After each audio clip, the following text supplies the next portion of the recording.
في أغنية مشهورة جدا بتقول البنت زي الولد مش كمالة عدد. بس هل كلمات الأغنية دي نقدر نطبقها على الحضارة المصرية القديمة؟ انت زي الولد ماهيش كمالة عدد. وعلشان نعرف إجابة السؤال ده خلونا ناخد جولة في المتحف المصري في التحرير، ومن خلال القطع الفريدة من نوعها واللي موجودة هنا على أرض المتحف المصري في التحرير نعرف هل الست في مصر القديمة كان ليها دور ولا لا. نبدأ بالملكة تي. الملكة تي ما كانتش من الأسرة المالكة، ولكن قدرت إن هي تكون ملكة ليها دور سياسي ودبلوماسي مهم جدا في حياة زوجها الملك أمنحتب الثالث. وهنا بقى هنشوف الملكة حتشبسوت. الملكة حتشبسوت اللي قدرت إن هي تتحدى العادات عن طريق السعي، وقدرت إن هي تجلس على عرش الإمبراطورية المصرية كملك كامل الصلاحيات، ودي أول ملكة مصرية تاخد الصلاحيات دي في التاريخ.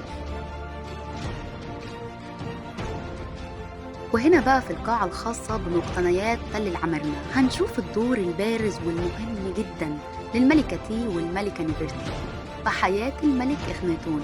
وكمان لما نبص على التفاصيل هنشوف حب الملك إخناتون للأميرات قد إيه كان كبير.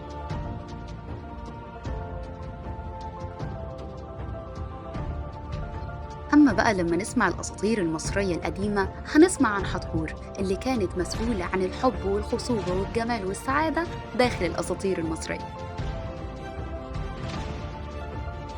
وهنا هنشوف سخمت. سخمت كانت مسؤولة عن الحرب والقوة والشفاء في الأساطير المصرية القديمة.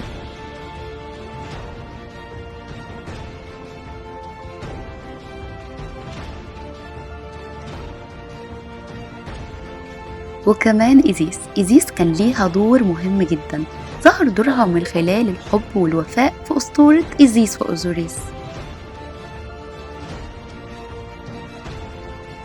وكمان شفنا إيزيس الأم المربية والحامية اللي قدرت تحمي حورس علشان خاطر يكبر ويسترد عرش أبوه من عمه اللي أخده.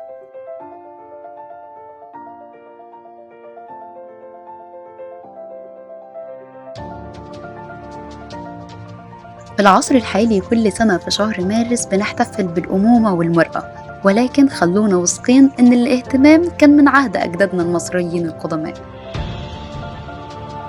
وهنا بقى هنشوف زوجة القزم سنب وهي بتحتويه. هنشوف الست المصرية ودورها اللي كان واضح في بناء أسرة متكاملة ومترابطة.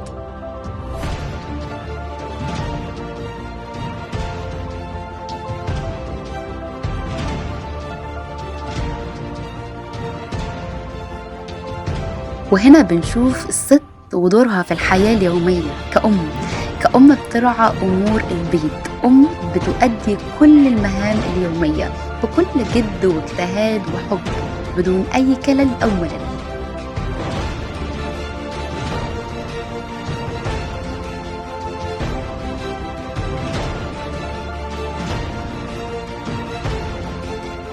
وبكده شفنا الأم والزوجة والملكة العظيمة، وعرفنا إن الست في مصر القديمة كانت زيها زي الراجل بالظبط.